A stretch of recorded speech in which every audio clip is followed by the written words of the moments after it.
तलाक के बाद पत्नी मांग सकती है कितना गुजारा भत्ता। सुप्रीम कोर्ट ने अपनी टिप्पणी से सेट कर दी है लिमिट।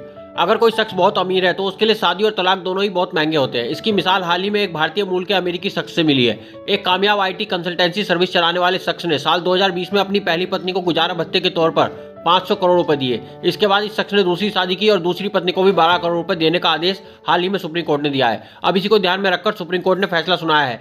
सुप्रीम कोर्ट ने कहा है कि पत्नी को उसी तरह से भरण पोषण पाने का हक है जैसा कि वह अपने वैवाहिक घर में साथ रहने के दौरान पाती थी। बेंच के मुताबिक एक बार जब दोनों पक्ष अलग हो जाते हैं तो पति से यह उम्मीद नहीं की जा सकती कि वह जीवन भर अपनी वर्तमान स्थिति के मुताबिक उसका भरण पोषण करे। अगर पति सौभाग्य से अलग होने के बाद जीवन में बेहतर कर रहा है तो उससे यह कहना कि वह हमेशा अपनी बदलती हालत के मुताबिक पत्नी की स्थिति बनाए रखे उसकी अपनी व्यक्तिगत प्रगति पर बोझ होगा। पीठ ने पूछा, हमें हैरानी है कि अगर पति अलग होने के बाद कुछ दुर्भाग्यपूर्ण घटनाओं की वजह से कंगाल हो जाए तो क्या पत्नी उसके साथ संपत्ति के बराबर होने के मांग को करने को तैयार होगी। बेंच ने कहा, महिलाओं की इस बात को लेकर सावधान रहने की जरूरत है कि उनके हाथों में सख्त प्रावधान उनके कल्याण के लिए लाभकारी कानून है, न कि उनके पतियों को दंडित करने के लिए और धमकाने के लिए।